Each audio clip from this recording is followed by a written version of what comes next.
Salut les amis, j'espère que vous allez bien. On est parti ce soir pour le débrief de cette 23e journée de Liga qui a opposé le Real Madrid à l'Atlético Madrid. C'était le derby ce soir du côté du Bernabéu, un derby qui était important puisque les merengues avaient l'opportunité de revenir un petit peu sur le Barça qui jouera demain.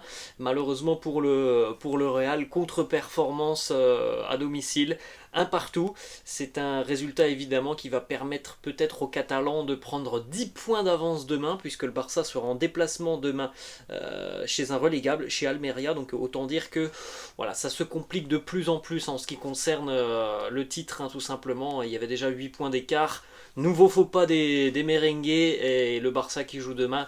Voilà, ça sent quand même pas bon, hein, en ce qui concerne le titre de champion d'Espagne. Score final donc un partout dans ce derby entre le Real et l'Atlético. Les Colchoneros ouvrant le score à la 78e grâce au défenseur uruguayen José María Jiménez qui est malheureusement laissé beaucoup trop seul dans la surface de réparation. C'est un but qui intervient à l'issue d'un coup de pied arrêté, d'un coup franc tout simplement. Malheureusement, on a laissé beaucoup trop de liberté à José María Jiménez qui n'a pas été pris au marquage dès le début de la situation. Donc il a pris tout simplement 3-4 mètres de vitesse pour s'élancer. Il arrive lancé face à des joueurs qui sont statique, ça fait but. L'égalisation, Merengue intervient là aussi à la suite d'un coup de pied arrêté, d'un corner. Alvaro Rodriguez, le jeune attaquant, là aussi uruguayen, donc deux Uruguayens qui marquent aujourd'hui.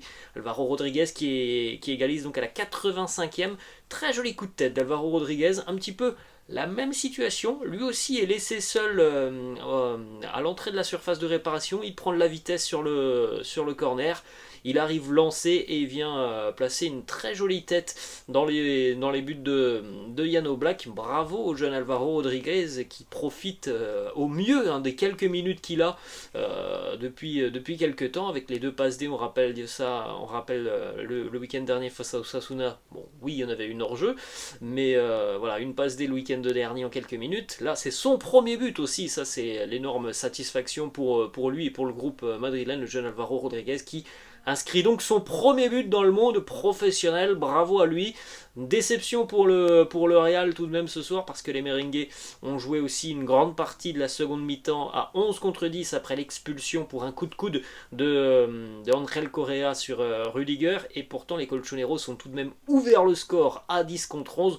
Bref, c'est un peu dommage quand même de perdre des points sur ce derby, surtout que voilà, le Real a quand même dominé ce derby. Alors on va pas se mentir, il n'y a pas eu pléthore d'occasions de but, hein, sur ce derby, parce qu'on en avait parlé aussi dans le courant de la semaine. L'Atlético, depuis quelques semaines et depuis le retour de la Coupe du Monde, est en train de retrouver de sérieuses bases défensives, hein, avec une grosse solidité, une grosse densité, et c'est vrai que en termes d'occasions, ce soir on n'a pas eu énormément d'occasions franches pour les merengues.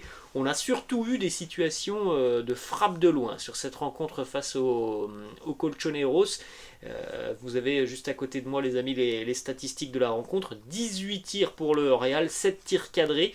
Mais voilà, je sais très bien que sur ces 7 tirs cadrés, je pense qu'il y en a 4 ou 5 certainement, voire peut-être même plus, qui sont des tirs de l'extérieur de la surface de réparation. On a eu beaucoup beaucoup de mal à construire, surtout à finir des situations dans la surface de réparation. C'est intervenu voilà, sur des frappes de loin. On a vu notamment du Tchouaméni, on a vu du Asensio, beaucoup tiré de loin. Vinicius aussi qui s'est beaucoup raté, hein. Il a eu pas mal de déchets dans la finition de loin, Vinicius. Mais il y a eu vraiment de la volonté, hein, du côté du Real.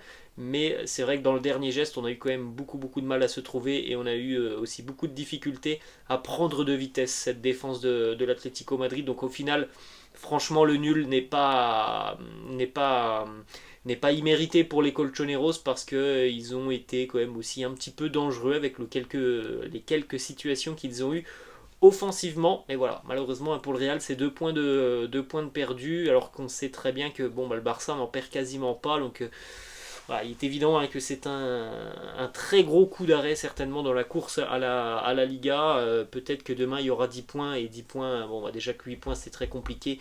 10 points ça fait 4 matchs, remonter 4 matchs sur le Barça alors qu'il reste à peine une quinzaine de journées en Liga. ça semble être tout de même très compliqué, les amis. Voilà la composition d'équipe de Carlo Ancelotti pour affronter les Colchoneros. Thibaut Courtois dans les buts, Rudiger, Militao en charnière, Dani Carvajal côté droit, Nacho côté gauche, au milieu de terrain, Kroos, Ceballos et Fede Valverde. En attaque, Vinicius à gauche, Benzema numéro 9 et Marco Asensio côté droit. Alors ça va être assez rapide de toute façon pour noter les joueurs du Real ce soir parce que si vous avez suivi le match, je pense que vous avez été tous certainement surpris du niveau médian, tout simplement, de cette rencontre. Il n'y a pas un joueur qui est sorti du lot. A contrario, il n'y a pas forcément un joueur qui a été beaucoup, enfin vraiment dans le dur. Mais voilà, ça a été ni bon ni mauvais. Tout simplement l'ensemble de la rencontre côté merengue. Et voilà, sur une rencontre face à une équipe qui est redoutable quand même défensivement, bah, il faut évidemment faire plus offensivement. Je pense que c'est là l'un des gros bémols de cette soirée, c'est le poids offensif côté merengue. Je pense que Vinicius a été l'un des seuls vraiment à provoquer à Marco Asensio. On l'a vu en première période s'exercer de loin. Karim a été vraiment, je pense, en difficulté ce soir, bien cadenassé aussi par la défense des Colchoneros. Bref, ça a manqué quand même de poids offensivement côté Real. Au milieu de terrain, il a manqué aussi cette touche de créativité, cette magie que peut parfois apporter Luka Modric, qui est rentré en seconde mi-temps. Voilà, c'est un match vraiment particulier, hein, parce que c'est pas bon, c'est pas mauvais, c'est franchement, voilà, mais médian. On peut pas trop ressortir de grandes choses de cette rencontre. Donc c'est ça qui pose un peu problème. Niveau défensif, ça reste globalement assez sérieux, assez solide ce que l'on a vu. Oui, c'est vrai que sur le but de José María Jiménez, je pense que défensivement on peut certainement mieux faire, parce que on lui laisse tout simplement l'opportunité, en ne le prenant pas au marquage, et bien d'arriver lancé sur cette situation. Et c'est vrai que ça, c'est bien dommage.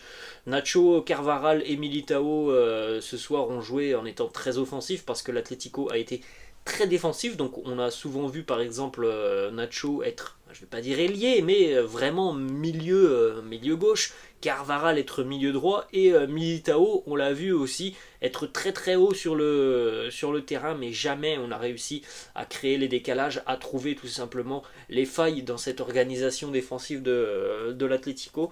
Et voilà, c'est bien dommage, parce que ça fait perdre des points précieux.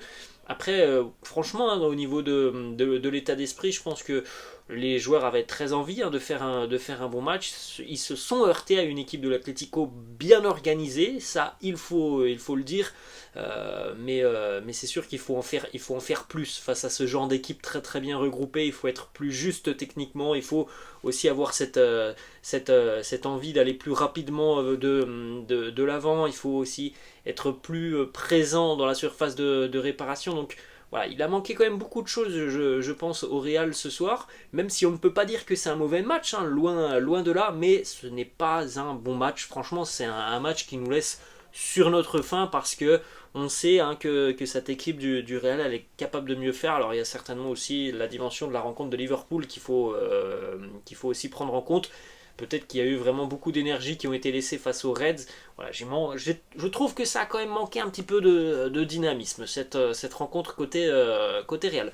Voilà les amis, ce que l'on pouvait dire de cette rencontre face à l'Atlético. Donc il est évident que c'est vraiment un mauvais résultat. Un résultat parce qu'on perd 2 points, et parce que le Barça demain joue chez Almeria, et qu'on peut penser que les Catalans vont faire le job demain. Donc espérons que Almeria puisse surprendre le Barça. Mais voilà, ça semble compliqué. Grosse satisfaction, comme on l'a dit, hein, Alvaro Rodriguez, hein, il va évidemment prendre encore plus confiance avec son premier but inscrit dans le monde professionnel. Et qui sait, peut-être que l'année prochaine on aura une grosse surprise. On parle tous d'une arrivée extérieure, Vlahovic, Richarlison, mais peut-être que ça sera Alvaro Rodriguez que l'on aura la saison prochaine. En tout cas, espérons qu'il puisse continuer de progresser sur la fin de cette saison, Alvaro Rodriguez.